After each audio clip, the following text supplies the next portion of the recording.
கரூர் பொதுக்கூட்டத்தில் விஜய் அவர்கள் தீய சக்தி தீர்ந்து போன சக்தி ரெண்டு பேரும் சேர்ந்து ஒரு கூட்டு களவாணி இயக்கம் மாதிரி தொடர்றாங்க, ரெண்டு பேரும் நம்பாதீங்க மக்கள் எல்லாம் சொன்னார். அதுக்கு எடப்பாடி பழனிசாமி நேற்று ஒரு அதடியாக ஒன்று சொல்லியிருக்காரு சார். இல்லை எடப்பாடியோட அந்த குற்றச்சாட்டு சரிதான். விஜய் எடப்பாடியோட சேர்ந்து தான் ஆட்சி அமைச்சிருக்கோம்.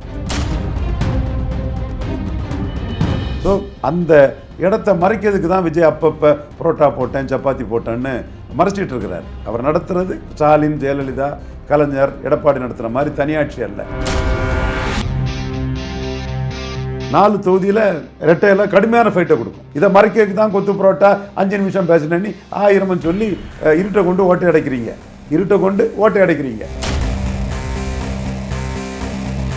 யார் ஜெயித்தா கரூரில்? விஜயபாஸ்கர் எந்த கட்சி, என்ன சின்னம், யாரை சிஎம்னு சொல்லி ஜெயித்தாரு? எடப்பாடி. விஜயபாஸ்கர் 21 தோத்தவர் தானே செந்தில் பாலாஜி கிட்ட. பண்ணிவிடுவார். அது அடாப்டபிலிட்டி. அது அதிமுககாரங்களுக்கு ஜெயலலிதா கற்றுக் கொடுத்த அடாப்டபிலிட்டி. நம்ம அதை குறை சொல்லலை. விஜய்க்கு கடும் போட்டியை அதிமுக தான் கொடுக்க போகுது. விஜய் முதல் தலைவர். ஸ்டாலின் மாதிரி 21 ஸ்டாலின் மாதிரி தனி மெஜாரிட்டி இல்லை. முடிஞ்சால் நீங்கள் கலைச்சிக்கிட்டு தனி மெஜாரிட்டி வாங்க, நான் பாராட்டிட்டு போகிறேன். அடுத்து 2வது தலைவர் ஸ்டாலின், 3வது எடப்பாடி பழனிசாமி. ஆனால் இந்த 6 தொகுதிக்குள்ளேயும் முதல் தலைவராக எடப்பாடி பழனிசாமி இருக்காங்க. இப்போ வெற்றி பெற்ற இதுதான் இருக்கும். எப்படி ஜெயித்தாரு அந்த இதுதான் இருக்கும். கொஞ்சம் 5 பிரச்சனைகள் வரும். அந்த செல்வாக்கு குறைஞ்ச பிறகு அந்த இடைத்தேர்தல் வந்தால் விஜய்க்கு டவுன்ஃபால் இதாக இருக்கும். அதை எதிர்பார்த்து தான் டெல்லி பாஜகவும் இருக்கிறதா சொல்கிறாங்க. ஆச்சி மசாலா எந்த சமையலும் ருசி தேடும் ரகசியம் 20 ரூபாய். மெரிபா பன்னீர் சோடா, ஐ ட்ரஸ்ட் மெரிபா.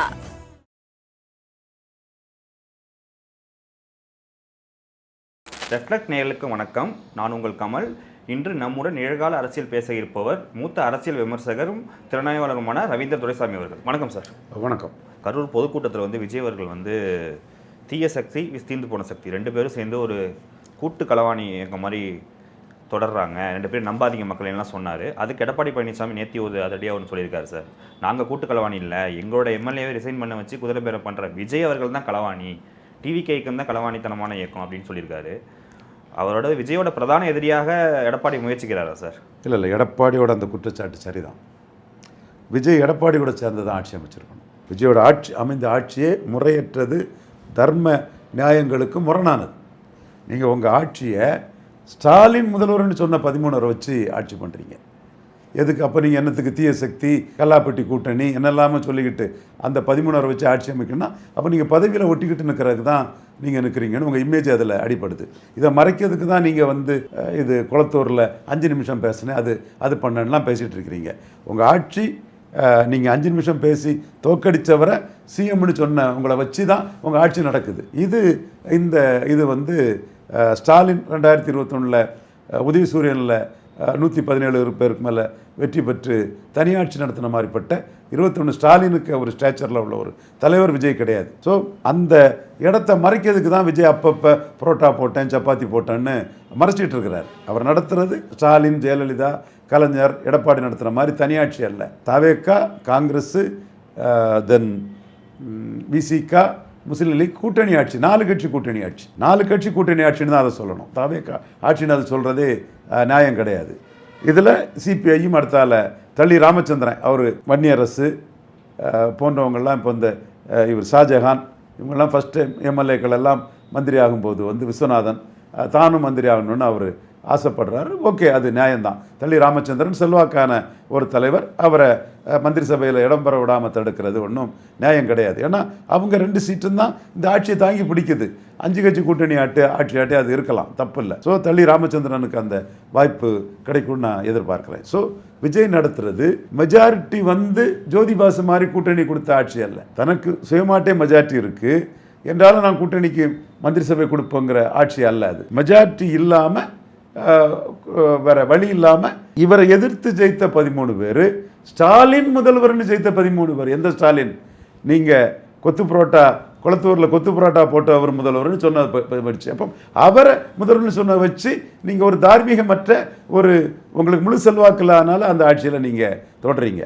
அந்த சூழ்நிலையில் எடப்பாடி பழனிசாமி விஜய் அடித்து பேசுகிறது நியாயம்தான். ஏன்னா எடப்பாடி பழனிசாமி ஒரு அணியாட்டு வந்து 27 விழுக்காடு வாக்கு எடுத்திருக்கிறார், 47 சீட்டு ஜெயித்திருக்கிறார். அவர் அணியாக 53 சீட்டு ஜெயித்திருக்கிறார். விஜய் 108 ஜெயித்திருக்கிறார், இவர் 53 ஜெயித்திருக்கிறார். ஸ்டாலின் 2வது இடத்துல இருக்கிறார். ஸோ இங்கே தமிழக அரசியல் களம் 3 தலைவர்கள் தான். 21 ஸ்டாலினுக்கு இணையான தலைவர் கிடையாது விஜய். மீண்டும் மீண்டும் நான் அதை சொல்கிறேன்னா, நீங்கள் அதை கலைச்சிக்கிட்டு ஹெட்டே மாதிரி டிசல்யூஷன் ரெக்கமெண்ட் பண்ணி வாங்க, வந்தால் நம்ம வரவேற்று ஆமாம் வந்துட்டார் விஜய்னு, மும்முனை போட்டியில் வந்துட்டாருங்க விஜய்னு நம்ம பாராட்டிட்டு போகிறோம். இப்போ நீங்கள் கிடையாது, இதை மறைக்கிறதுக்கு தான் கொத்து புரோட்டா 5 நிமிஷம் பேசினேன்னு 1000 சொல்லி இருட்டை கொண்டு ஓட்டை அடைக்கிறீங்க. அப்போ இங்கே அரசியல் களம் வந்து மும்முனை தான். அந்த மும்முனைங்கும் போது தான் வந்து விஜய்க்கு எதிரான ஒரு சக்தியாட்டு தான் வளர முடியும். அடுத்து வரப்போகிறது வந்து மக்களவைத் தேர்தலில் ராகுலா மோடியானி வரும். இப்படி பல அம்சங்களில் அவங்க வந்து மோடிக்கு இதுவரை கொடுக்காத ஒரு முக்கியத்துவத்தையும் வந்து அதிமுக தரப்பு கொடுக்குறாங்க. திரும்ப நடக்க போகிறது 6 இடைத்தேர்தல். 6 இடைத்தேர்தல்லையும் ரெட்டேல ஜெயித்த இடங்கள். அதில் 4ல் வந்து இப்போ நான் இதை சொல்கிறது வந்து பலருக்கு ஆச்சரியமாக இருக்கும், அதிசயமாட்டு இருக்கும், நம்ப முடியாமல் இருக்கும். இப்போ நான் லாஜிக்கலாக தான் சொல்கிறேன். 4 தொகுதியில் ரெட்டையில் கடுமையான ஃபைட்டை கொடுக்கும் இந்த இடைத்தேர்தலையும். ஆமாம், அதாவது பெருந்துறை, தாராபுரம், கரூரில் வந்து நான் சொல்கிறேன், கரூர், மதுராந்தகம். கரூரில் யார் ஜெயித்தா? கரூரில் அவ்வளோ பேர் இறந்தாங்க. திமுக வெர்சஸ் இன்னும் உண்மையை மறைச்சிக்கிட்டு முழு பொசிஷனை பறிச்சுக்கிட்டு பேசுகிறாங்க. திமுக வெர்சஸ் தாவேக்கா, நாங்கள் கரூர் இது அது பண்ணிட்டுன்னு கரூரில் தான் சொல்கிறீங்க, கொத்து புரோட்டா போட்டுன்னு சொல்லிங்க. கரூரில் யாருங்க ஜெயித்தா? உங்கள் முதுகுக்கு பின்னாடி யார் ஜெயித்தா கரூரில்? விஜயபாஸ்கர் எந்த கட்சி, என்ன சின்னம், யாரை சிஎம்னு சொல்லி ஜெயித்தாரு? எடப்பாடி. விஜயபாஸ்கர் 21 தோத்தவர் தானே செந்தில் பாலாஜி கிட்ட. 26 ரெட்டேல சின்னத்தில் எடப்பாடி முதல்வர்னு ஜெயித்தார். எந்த கரூரில்? நீங்கள் இத்தனை பேர் செத்த கரூரில், இறந்து போன கரூரில், தாவேக்கா மீட்டிங் வந்த சகோதரர்கள் இறந்து போன கரூரில் அவர் ஜெயிக்கிறார் ரெட்டேலையில் எடப்பாடி முதல்வர்னு. இப்போ கரூரில் வந்து நீங்கள் நிலங்களெல்லாம் அந்த மக்களுக்கு கொடுக்குறாங்க. அதில் மாறுபட்ட கருத்து இருக்குது.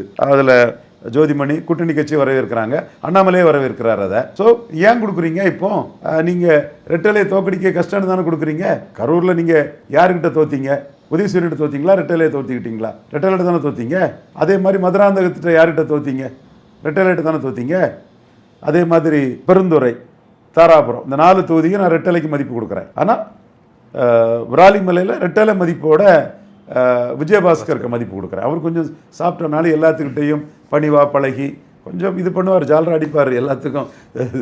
பொதுச்செயலாளர் வந்தாலும் காரில் சீர் வந்துன்னாரு, யார் வந்தாலும் அதுக்குள்ளே அடாப்ட் பண்ணி அதை கொண்டு போய் பரவேஷனே ஒரு இளம் அமைச்சர்கிட்டயே ஒருங்கிணைந்து போயிடுறாரு. எல்லாம் ஜாலரா அது பண்ணிவிடுவார். அது அடாப்டபிலிட்டி, அது வந்து அதிமுககாரங்களுக்கு ஜெயலலிதா கற்றுக் கொடுத்த அடாப்டபிலிட்டி. நம்ம அதை குறை சொல்லலை.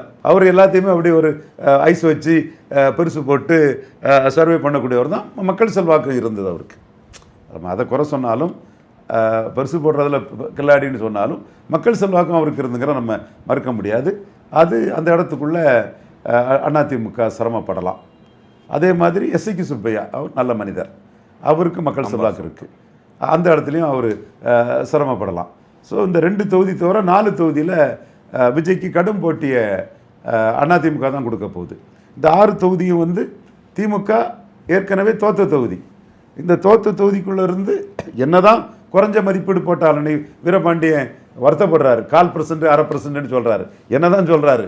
நான் வந்து கம்யூனிஸ்ட் தலைவர்கள் வந்து மற்ற தலைவர்களோட, என்னோட உறவினர்களான RSS காரங்களோட தியாக வரலாறு கொண்டவங்க. நான் மறுக்க வரலையே, எங்கள் சொந்தக்காரங்க எல்லாம் இருக்கவங்கள விட கொஞ்சம் ஸ்ட்ராங்காக இருப்பாங்க, நம்ம ஆளுங்கள் இருப்பாங்க. பட் தியாக வரலாறுன்னு பார்த்தா மலைவள பாசி, இவர் கேமச்சந்திர நாயர், திவாகர பணிக்கர், தென் இவர் பத்தனாபுரம் எம்எல்ஏ இருந்த நூர் முகமது, எல்லா கம்யூனிஸ்ட் தலைவர்களும் தியாக வரலாறு மிக்கவங்க தான். நம்ம அந்த இதை நான் கண்டிப்பாக எந்த காலத்திலையும் பொது வாழ்க்கையில் அவங்களோட தியாகத்தை நான் குறைச்சி மதிப்பிட மாட்டேன். எங்கள் டிஸ்ட்ரிக்ட்லேருந்து நான் சொல்ல வச்சுறேன், எங்கள் ஆளுங்களும் முழுக்க இது RSSக்காக அர்ப்பணித்தவங்க தான். பட் கம்யூனிஸ்டுகளுக்கு தியாகத்தை நான் மதிக்கக்கூடியவன். பட் உங்கள் செல்வாக்கு என்ன? உங்களுக்கு உண்மை தானே சொல்கிறேன். நீங்கள் வந்து குறைஞ்ச செல்வாக்கு தானே எடுத்தீங்க. ஓகே, அப்போ நீங்கள் இந்த 6 தொகுதியிலையும் திமுக தோத்துச்சு. அப்போ இவங்களுக்கு 1/4%, 1/2%, 1% 6 பேருக்கும் ஒரு 6% போட்டாலும் திமுகவுக்கு 5% ஓட்டு அடிவிழ தானே செய்யும். அந்த 5% தாவேக்காவுக்கு தானே வரும். 5 சில தொகுதிகளில் இப்போ இங்கே பெருந்துறையில் இந்திய கம்யூனிஸ்ட் கொஞ்சம் வாக்கு அதிகம், அம்பாசமுத்திரில் அந்த ஆர்வி மில்லு, அந்த விக்ரமசிங்கபுரம் தொழிலாளர்கள் அங்கே கொஞ்சம் இடது கம்யூனிஸ்ட் கொஞ்சம் வாக்கு அதிகம், காங்கிரஸுக்கு கொஞ்சம் அம்பாசமுத்திரில் வாக்கு கொஞ்சம் உண்டு. ஸோ விடுதலை சிறுத்தைகளுக்கு மதுராந்தகத்தில் வாக்கு உண்டு. ஸோ இந்த 6 தொகுதியிலையும் வந்து தாவேக்காவுக்கு ஓட்டு கூட தானே செய்யும். அதிகார பலமும் தாவேக்காவுக்கு இருக்குது. அப்போ இந்த 6 தொகுதிக்கான களத்தில் திமுக பலகீனம் அடையுது. கரெக்டாக பார்க்கணும். நீங்கள் ஊடகத்தில் ஒரு கட்டமைப்பை பண்ணுறதை வச்சு நம்ம இருக்கக்கூடாது. ஒட்டுமொத்த தமிழகத்தில் விஜய் முதல் தலைவர், ஸ்டாலின் மாதிரி 21 ஸ்டாலின் மாதிரி தனி மெஜாரிட்டி இல்லை. முடிஞ்சால் நீங்கள் கலைச்சிக்கிட்டு தனி மெஜாரிட்டி வாங்க, நான் பாராட்டிட்டு போகிறேன். அடுத்து 2வது தலைவர் ஸ்டாலின், 3வது எடப்பாடி பழனிசாமி. ஆனால் இந்த 6 தொகுதிக்குள்ளேயும் முதல் தலைவராக எடப்பாடி பழனிசாமி இருக்கார். இரட்டையில் இருக்குது. அப்போ இதில் வந்து நான் 2 தொகுதி மட்டும்தான் தனிப்பட்ட செல்வாக்குக்குள்ளே வைக்கிறேன். மற்ற 4 தொகுதிக்குள்ளேயும் பவராக நிற்கிறாரு. அப்போ விஜய் ஸ்டாலினுக்கு கூட்டணி கட்சிகளை எடுத்துக்கிட்டு எடப்பாடி கிட்ட ஃபைட் பண்ணுறாரு. அப்போ இந்த தொகுதிக்குள்ளே ஃபைட்டு யாருக்கெல்லாம்? ஏடிஎம்கே டிவிக்கு. ஆனால் இரட்டையில் ஜெயிச்சு வந்திருக்காங்களா சார் செல்வாக்கான? இப்போ கரூரில் வந்து பார்த்தீங்கன்னா எம்ஆர் விஜயபாஸ்கர், புதுக்கோட்டையில் சி விஜயபாஸ்கர், இப்போ இவங்கெல்லாம் ஒரு செல்வாக்கு இருக்குல்ல, இந்த ஐடென்டிட்டி யூஸ் ஆகுமா டிவிக்கு? சி விஜயபாஸ்கருக்கு செல்வாக்கும் எஸ்கியூசிபியா செல்வாக்கும் யூஸ் ஆகும். எம்ஆர் விஜயபாஸ்கர் செந்தில் பாலாஜிகிட்ட தோத்தவர் தானே, ஒன்றுமே இல்லைன்னு அவர் சொல்ல நான் தூக்கி போடலை. எம்ஆர் விஜயபாஸ்கர் செந்தில் பாலாஜிகிட்ட தோத்தவர் தானே. மேலும் அவர் வந்து இந்த முறை அந்த கரூரில் போய் அந்த பட்டாக்களை மக்களுக்கு கொடுக்காங்கன்னா வாக்கு வங்கிக்காக தானே.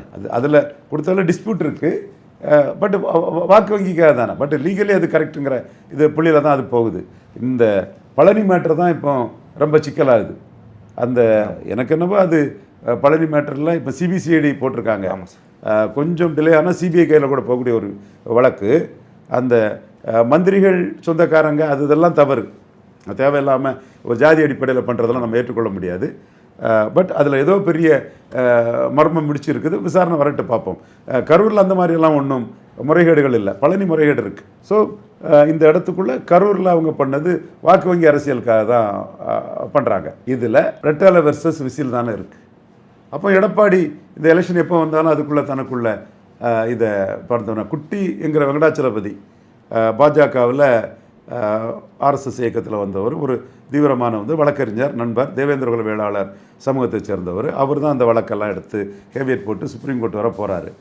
அவர்கிட்டையும் வெங்கடாச்சலபதிக்கிட்டையும் தம்பிக்கிட்டையும் பேசினேன். அவர் நான் எலெக்ஷன் கேஸை வச்சு தானே போட்டிருக்கேன். அவர் என்ன பண்ணுறாருன்னா டெல்லியிலேருந்து அவங்க இன்ஸ்ட்ரக்ட் பண்ணியிருக்காங்க போலுக்கு, எலெக்ஷன் கொஞ்சம் தள்ளி வந்தோன்னா விஜய்க்கு செல்வாக்கு குறையும். இப்போ வெற்றி பெற்ற இதுதான் இருக்கும், எப்படி ஜெயித்தார் அந்த இதுதான் இருக்கும். கொஞ்சம் வந்துன்னா 5 பிரச்சனைகள் வரும். அந்த செல்வாக்கு குறைஞ்ச பிறகு அந்த இடைத்தேர்தல் வந்தால் விஜய்க்கு டவுன்ஃபால் இதாக இருக்கும். அதை எதிர்பார்த்து தான் டெல்லி பாஜகவும் இருக்கதா சொல்கிறாங்க. கட்சி தலைமைக்கிட்ட நல்ல நெருக்கமாக ஆர்எஸ்எஸ் பண்ணில் வந்தவர். அவர் சுப்ரீம் கோர்ட்லேயும் ஃபேவரட் போட்டிருக்காப்புல. எடப்பாடியும் ஆரம்ப கட்டத்தில் இவர் இன்பதுரை மூலமாக எலெக்ஷனை தடுக்க தான் இருக்கிறாரு. ஆனால் எடப்பாடிக்கு இந்த 4 தொகுதிக்குள்ளே ஒரு வாய்ப்பு இருக்குது. ஏன்னா இந்த 4 தொகுதியையும் மையமாக வச்சு திமுக பாய்காட் பண்ணுறது தான் திமுகவுக்கு நல்லதுங்கிறது என்னோட கருத்து. நான் மு.க. ஸ்டாலின் அவர்களோட ஒரு நல விரும்பியாக தான் இதை சொல்கிறேன். முழுமை அவருக்கு தெரியும் என்னோட கருத்து, வெளிப்படையாக தான் நான் இதை சொல்கிறேன். ஏன்னா அண்ணா பாய்காட் பண்ணியிருக்கிறார். முதுகுளத்தூரில் அண்ணாவுக்கு ஒன்றும் கிடையாது, ஓட்டே கிடையாது. பசும்பொன் தேவர் வர்சஸ் காங்கிரஸ் தான், ஃபார்வர்ட் பிளாக் வர்சஸ் காங்கிரஸ் தான். அங்கே முதுகுளத்தூர் இடைத்தேர்தலில் அண்ணா பாய்காட் பண்ணியிருக்கிறார். தென் கலைஞர் சாத்தாங்குளம், புதுக்கோட்டை இதுக்காக தான் ராஜேந்திரே உள்ள சேர்த்தார், சாத்தாங்குளத்தை பாய்காட் பண்ணியிருக்காரு. ஜெயலலிதா அம்மையார் எக்கச்சக்கம் பாய்காட் பண்ணியிருக்கிறார். எம்ஜிஆர் திருப்பத்தூரை பாய்காட் பண்ணியிருக்கிறார். அதில் வெற்றி பெற்றவங்க தான் அந்த இடத்துல எம்எல்ஏ ஆகணும்னு ஒரு தத்துவத்தை சொல்லி பாய்காட் பண்ணியிருக்கிறாரு. இப்படி பார்த்திங்கன்னா எல்லா தலைவர்களும், எடப்பாடி விக்கிரவாண்டி ஈரோடு கிழக்கு பாய்காட் பண்ணியிருக்கிறாரு. ஸோ இடைத்தேர்தலில் ஒரு தலைவர் பாய்காட் பண்ணுறது ஒன்றும் பெரிய விஷயம் இல்லை. 2வது பொசிஷனில் ஸ்டாலின் இருக்கிறாரு. இது 3வது பொசிஷனில் வந்தவர் இடத்துக்கு வந்த தொகுதி ஆரம். அந்த அதிமுக ரெட்டலை சென்டிமெண்ட் கிளிக் ஆனால் அது ஏறி போகிறதுக்கு ஒரு வாய்ப்பு வரலாம். நான் ஏறி போயிடும்னு சொல்ல வரல, அப்படி நீங்கள் போட்டுறாதீங்க. வாய்ப்பு வரலாங்கிற ஒரு சாத்தியக்கூறுகள் அங்கே இருக்குது. அதில் சரியாக ஸ்ட்ராட்டஜைஸ் பண்ணால் கடும் நெருக்கடி கொடுக்கலாம். ஸோ அவர் அந்த இடத்துக்குள்ளே திமுகவுக்கு ஆதரவாட்டும் சில விஷயங்களை பேசி அடுத்து வரக்கூடிய இந்த தேர்தல்களில் தனக்குள்ள வெற்றி வாய்ப்பை அதிகரிக்கிறதுக்கு எடப்பாடி வியூகம் அமைக்கிறதா தான் நான் பார்க்குறேன். சார், இது வரைக்கும் நாங்கள் கேட்ட கேள்விக்கு மிக பொறுமையாக பதிலளிச்ச உங்களுக்கு மிக்க நன்றி சார். நன்றி. ஆச்சி மசாலா. எந்த சமையலும் ருசி தேடும் ரகசியம் ₹20. மெரிபா பன்னீர் சோடா. I trust மெரிபா.